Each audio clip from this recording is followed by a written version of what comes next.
Hello! Magluto po tayo ng napakasimpleng dessert.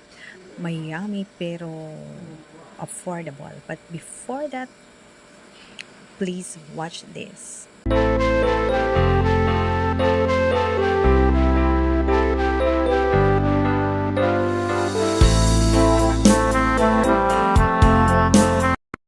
Yan po ang ating ingredients. Mangoes, meron tayong condensed milk, gulaman, at saka cream. Yan. Tapos, palagi po kami nagluluto nito kasi affordable nga. Pero may twist tayo ngayon. Lagyan natin ng orange, royal true orange para magiging mango orange gelatin po siya. Ayan. Tapos maglagay tayo sa ating kaserola ng 4 cups of water. Tapos, i-dissolve natin ang ating gulaman before ilagay siya sa apoy. 4 cups of water lang kasi 2 cups ay orange. Royal true orange po ang i-add natin. 2 cups. Para magiging 6 cups lahat ang ating water.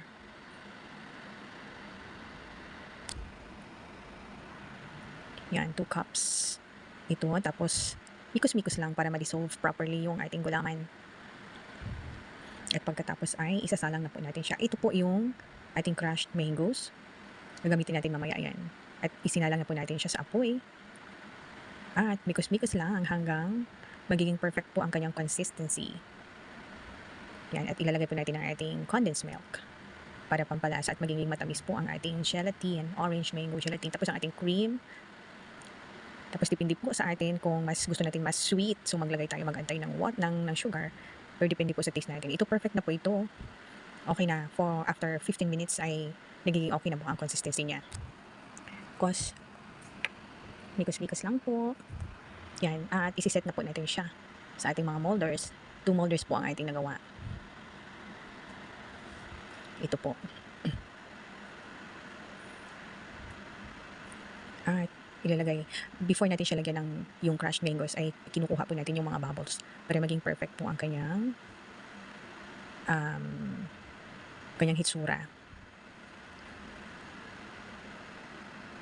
Yan. Yan lang, para maging perfect lang. Wala lang, yun lang yun. Tapos nilalagay na natin ang ating mga crushed mangoes. Yan. Spread lang.